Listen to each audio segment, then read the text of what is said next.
Hello students, welcome you again in the last lecture of debenture. बेटा, दो चीज़ें हमने कर ली हैं डिबेंचर में, दो क्लासेस अभी तक की। उन दोनों में आप लोगों ने सीखा कि कंपनी इशू ऑफ डिबेंचर कैसे करती है। आपने उसमें फोर कैश किया, अदर देन कैश केस में दोनों केसेस किए, और आपने कर लिया issue of debenture with terms of redemption. अब जो हम आगे पढ़ेंगे बच्चे, वो हम पढ़ने वाले हैं पहले issue of debenture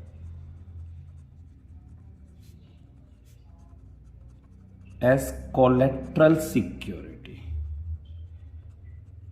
Issue of debenture as collateral security. Debenture issue हो रहे हैं एज कोलेट्रल सिक्योरिटी। सर क्या होते हैं कोलेट्रल डिबेंचर? बेटा बिल्कुल बताऊंगा। मैंने किसी पर्सन से लोन लिया, मैंने उससे लोन लिया 10 लाख रुपए का, ठीक है बेटा, और इस लोन को मैंने एक बिल्डिंग से सिक्योर कर दिया। बिल्डिंग से सिक्योर करने का मतलब है कि जो बिल्डिंग के कागज थे, एक तरह से मोट गेज रख दिए थे उसके पास, एक तरह से मोट गेज गिरवी रख दिए थे कि भाई आप लोन के बदले बिल्डिंग के कागज रख लो। अगर हमें मतलब ये मोर्टगेज क्यों होता है? अगर बंदा कल को पैसे ना दे तो हम क्या कर सकते हैं, उसके बिल्डिंग को रियलाइज कर सकते हैं। अब सामने वाला बंदा कहता है भाई ये सर बिल्डिंग तो आपकी इतने की नहीं है, 10 लाख रुपए तो नहीं आएंगे इससे, हमें तो कुछ और सिक्योरिटी बची है। मैंने कहा चल एक काम करता हूं, मैं डिबेंचर इश्यू कर देता हूं तुझे, मैं तुझे डिबेंचर इश्यू कर देता हूं, लेकिन ये मैं तभी बेचूंगा, लेकिन ये तभी रियलाइज करूंगा जब इस बिल्डिंग से तेरे लोन की पेमेंट नहीं होगी। जब इस बिल्डिंग से तेरे लोन की पेमेंट नहीं होगी तो मैं डिबेंचर को भेज दूंगा, तो रियलाइज कर दूंगा। तो अगर आपसे कोई पूछे कोलेट्रल सिक्योरिटी होते क्या है, तो आप क्या बोलेंगे? These are additional security, these are additional security issued by company, issued by company other than primary security, other than primary security। Sir ये प्राइमरी सिक्योरिटी क्या है? बेटा प्राइमरी सिक्योरिटी तो आपने बिल्डिंग दी थी ना, प्राइमरी सिक्योरिटी तो आपने बिल्डिंग दी थी, तो ये प्राइमरी सिक्योरिटी से अलग एडिशनल सिक्योरिटी होती है। realized only when realized only when the primary security fails to meet the amount of loan liability, meet the amount of loan liability। इसे तभी रियलाइज किया जाएगा जब प्राइमरी सिक्योरिटी से लोन की पेमेंट नहीं हो पाएगी, अदरवाइज आपको डिबेंचर बेचने की जरूरत नहीं है। बच्चे कहते हैं ओके सर, ये बात तो हमें समझ में आ गई है। सर अकाउंटिंग ट्रीटमेंट कैसे होता है? बेटा अकाउंटिंग ट्रीटमेंट तो कोई खास नहीं है इसका। आपको एक बैलेंस शीट बनानी है, एक एक्सट्रैक्ट बैलेंस शीट बनेगी। इसमें सबसे पहले इसमें दो चीजें हैं। When no journal entries passed, जब कोई जर्नल एंट्री पास नहीं करनी होती, यानी कंपनी इस इशू को रिकॉर्ड करना नहीं चाहती। सर तब कैसे दिखाएंगे?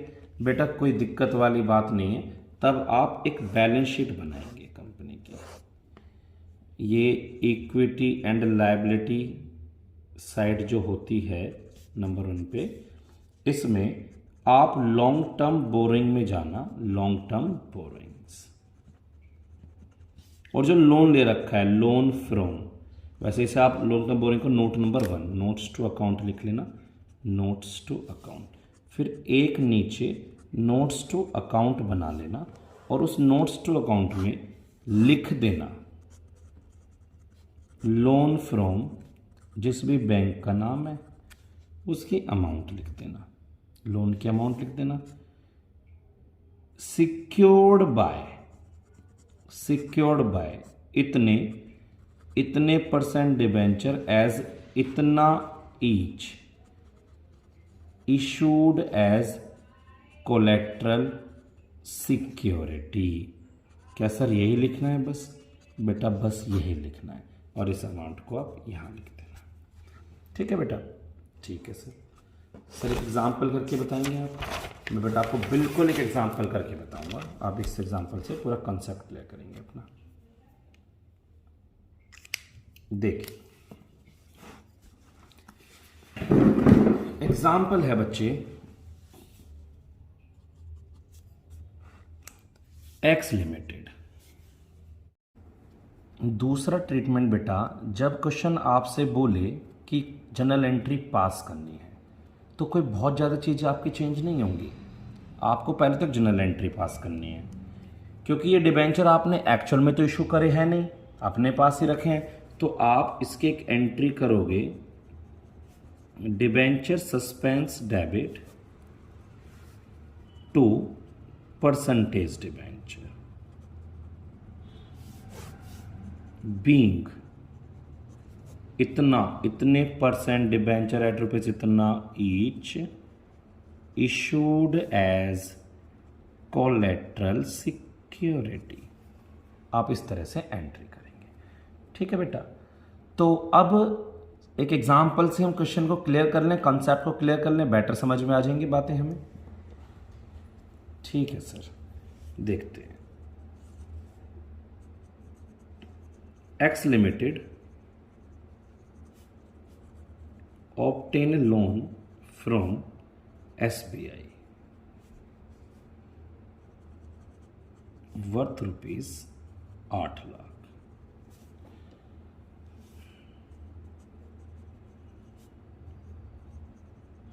It was secured by 1007% debenture at rupees 100 each, issued as collateral security. Give accounting treatment when company does not want to record the issue of such debenture, यानी no journal entry is passed and when company wants to record the issue of such debenture। तो ऐसा सा कुछ हमने एक example बनाया। ठीक है सर, केस 1 बताएंगे आप प्लीज। केस 1 आपसे इनडायरेक्टली ये कह रहा है no general entry passed, no general entry is passed. तो आप क्या करेंगे सर? फिर तो हम एक छोटी सी बैलेंस शीट बना देंगे ना बेटा। फिर तो आप यहाँ पे ये लिख देना इक्विटी एंड लायबिलिटी, और क्योंकि ये किसके अंदर आता है? लॉन्ग टर्म बोरोइंग के अंदर आते हैं लोन, तो लॉन्ग टर्म बोरोइंग्स लिख देना। Note number 1 notes to account में, और नोट नंबर 1 में जाके एक नोट्स टू अकाउंट बना लो आप। सर उसमें क्या लिखेंगे? उसमें नंबर 1 लिखना, लॉन्ग टर्म बोरोइंग लिखना, और लॉन्ग टर्म बोरिंग में क्या था? सर लोन लिया था हमने। तो किससे लिया था? SBI से लिया था सर, 8 लाख का। सिक्योर्ड किया था क्या उसे? हाँ जी किया था। किससे? Secured by 1007% debenture at rupees 100 each issued as collateral security. ये किया था जी। सर हो गया क्या? मैंने कहा बेटा हो गया, इसमें तो कुछ करना ही नहीं था। अब एक बच्चा कहता सर जनरल एंट्री वाला केस और बता दो। हाँ जी बेटा, अब अगर जनरल एंट्री पास करनी होती, when company wants to record the issue of such debenture, जब कंपनी इनका इशू जो है रिकॉर्ड करना चाहती है। सर पहले तो एंट्री लिख देना। हाँ जी, पहले एंट्री लिख दो, debenture suspense debit to 7% debenture being 1000 7% debenture at ₹100 each issued as collateral security 10 lakh रुपए के।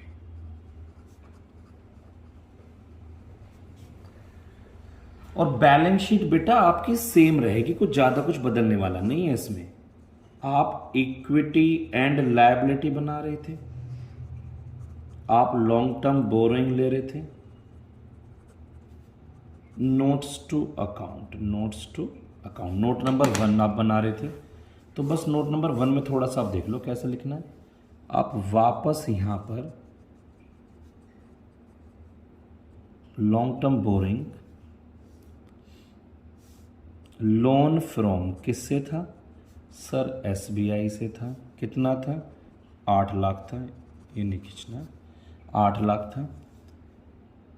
ये डन हुआ। और फिर देखो 7% डिबेंचर, ये जो चेंज हो रहा है वो बता रहा हूं आपको।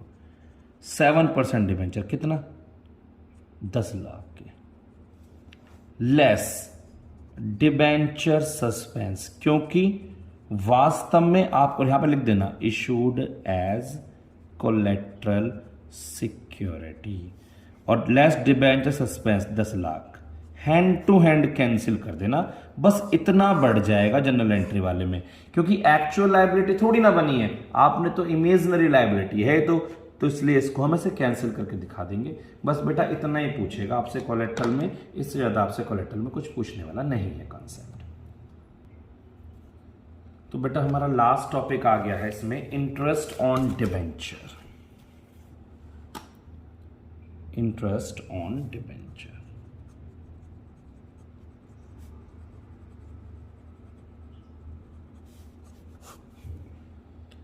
हाँ जी बेटा कंपनी इंटरेस्ट कैसे भी पे कर सकती है। इंटरेस्ट कैन बी पेड, कैसे भी मतलब हो सकता है क्वार्टरली बेसिस पर हो सकता है हाफ ईयरली बेसिस पर हो, और हो सकता है एनुअल बेसिस पर हो। ठीक है बच्चे, जब भी कंपनी इंटरेस्ट पे करेगी तो जब पहले इंटरेस्ट ड्यू होगा, जब भी इंटरेस्ट ड्यू होगा तो आप एंट्री करेंगे डिबेंचर इंटरेस्ट डेबिट या फिर interest on debenture debit to debenture holder. क्योंकि बेटा डिबेंचर होल्डर आपके क्रेडिटर बन जाएंगे और इंटरेस्ट आपका एक्सपेंस है। मान लो एक कंपनी ने 10 लाख रुपए के डिबेंचर 7% डिबेंचर इशू करे थे, तो 10 लाख का 7% कितना होता है? 70,000। तो ये आप एंट्री अगर साल में, अगर आप वो एनुअल इंटरेस्ट पे करते हैं, अगर कंपनी हर साल इंटरेस्ट पे करते हैं तो एंट्री होगी डिबेंचर इंटरेस्ट और डिबेंचर होल्डर 70,000। अगर कंपनी 6 महीने में करती है तो ये एंट्री 2 बार होंगी, एक बार तो 30 सितंबर को होंगी। भाई अगर वो हाफ ईयरली पेमेंट करती है कंपनी तो पहले डिबेंचर कब पे होगा? पहले इंटरेस्ट 30 सितंबर को, और दूसरा कब पे होगा? 31 मार्च को। तो ऐसे होगा। तो यहां पर इंटरेस्ट 35,000 यहां 6 महीने का, और 6 महीने का यहां चला जाएगा। वो मैं भी आपको क्वेश्चन में बता दूंगा बेटा, बस फिलहाल आप एंट्री समझो। डिबेंचर इंटरेस्ट और डिबेंचर होल्डर। और अगर बेटा कोई टीडीएस कटता है, टीडीएस पे, मतलब बच्चे पूछेंगे सर ये टीडीएस क्या होता है? बच्चे जैसे यहां पर इनका इंटरेस्ट बैठ रहा है 70,000, अब इन्हें इस इंटरेस्ट पे बाद में टैक्स तो देना होता ही है, तो कंपनी के पास एक राइट होता है कि क्यों ना इनका टैक्स काट के ही पैसे दे दें। 10% टीडीएस कटता है हमारे यहां पर सिक्योरिटी पर, इंटरेस्ट पर कितना कटता है? 10%। तो कंपनी ऐसे कर सकती है, टोटल इंटरेस्ट कितना बैठा था? 70,000, टीडीएस 10% 7,000, बाकी 63,000 डिबेंचर होल्डर को दे सकती है बुला के। अगर क्वेश्चन में टीडीएस है तो ही आप ये काम करना, नहीं तो 70 से आप एंट्री कर देना। फिर दूसरी एंट्री, जब आप इंटरेस्ट पे करेंगे, व्हेन इंटरेस्ट इज पेड, अगर आप इंटरेस्ट पे करते हैं तो आपको एंट्री क्या करनी है? फिर एंट्री होगी debenture holder debit to bank. अगर आप इंटरेस्ट पे करेंगे तो एंट्री होगी डिबेंचर होल्डर टू बैंक। और जो टीडीएस आपने काटा है, क्या इसे गवर्नमेंट के पास जमा नहीं कराओगे?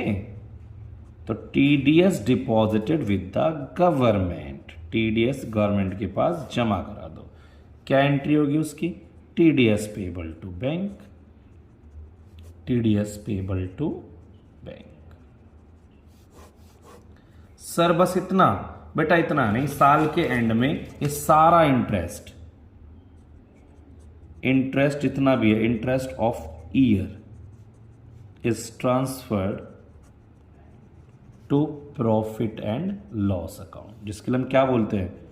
इस statement of profit and loss debit to debenture interest, पूरे साल का, चाहे आपने पे हाफ ईयरली किया चाहे एनुअली, लेकिन पूरे साल का। बच्चे कह रहे हैं सर एग्जाम्पल लेके बता दोगे तो हमें समझ में आ जाएगा। मैंने कहा बेटा एकदम बताऊंगा मैं आपको। तो बस थोड़ा सा हमारा चैप्टर है क्या, बिल्कुल एंड में पहुंच गए, इस एग्जाम्पल की बात खत्म हो जाएगा। X limited issued 10,000 9% debenture at ₹100 each on 1st April 2020. Interest on debenture is paid on half yearly basis.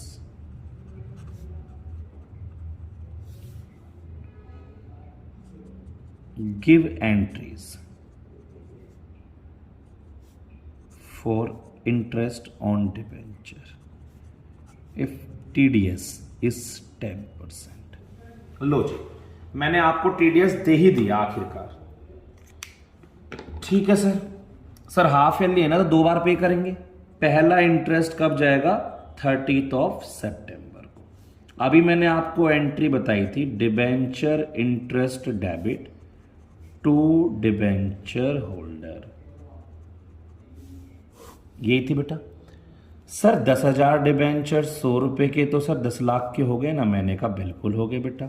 Sir 9% interest लगेगा तो 90,000 का हो जाएगा ना? मैं ये भी बात एग्री करता हूँ, 90,000 इंटरेस्ट बैठेगा, 10 लाख का 9% है। लेकिन मैं हाफ ईयरली पे कर रहा हूँ। अब मैं हाफ ईयरली पे करूंगा तो 45 2 बार जाएगा ना, 45 तो 30 सितंबर को जाएगा और बाकी 45 31 मार्च को जाएगा। हाँ सर सही कह रहे हो। अगर टीडीएस नहीं होता तो 45,000 और 45,000 से मैं एंट्री कर देता, लेकिन टीडीएस है तो मैं टीडीएस काटूंगा 10%, तो 45,000 के इंटरेस्ट पर कितना टीडीएस कटता है? 4500, 10%। तो मुझे बाकी के 40,500 डिवेंचर होल्डर को देने हैं। फिर बेटा मैं क्या करूंगा? इनकी पेमेंट, टीडीएस पेबल मैं गवर्नमेंट के पास जमा करा दूंगा, टीडीएस पेबल टू बैंक, और इंटरेस्ट मैं डिबेंचर होल्डर को दे दूंगा, डिबेंचर होल्डर टू बैंक। 30 सितंबर को ही है। आप चाहो तो एक ही एंट्री कर सकते हो बच्चों, कोई दिक्कत वाली बात नहीं है। सर टीडीएस तो 4500 है, मैंने कहा हाँ जी। सर ये तो 45,500 है, मैंने कहा हाँ जी। तो ये हम ऐसे कर सकते हैं। क्या सर सेम एंट्री 31 मार्च को भी होंगी? बिल्कुल होंगी जी, डिट्टो एंट्री होंगी 31 मार्च 2021। कैसे होंगी sir? Debenture interest debit to debenture holder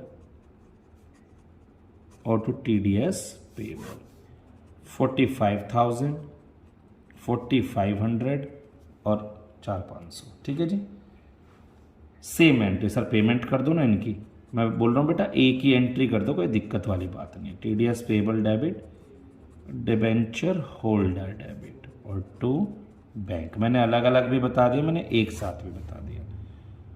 sir ये तो बड़ा आसान लग रहा है, अकाउंटेंसी थोड़ी ना मुश्किल होती है बेटा। लास्ट काम, ईयर एंड पे 31 मार्च को सारा का सारा interest statement of P and L में डाल दो। Statement of P and L debit to interest कितना था सर? 90,000। ठीक है बच्चे, अब मेरी साइड से आपका टॉपिक बेटा खत्म हो गया है, आप इसको कर लेना एंड फिर हम नेक्स्ट वीडियो बहुत जल्दी बनाएंगे।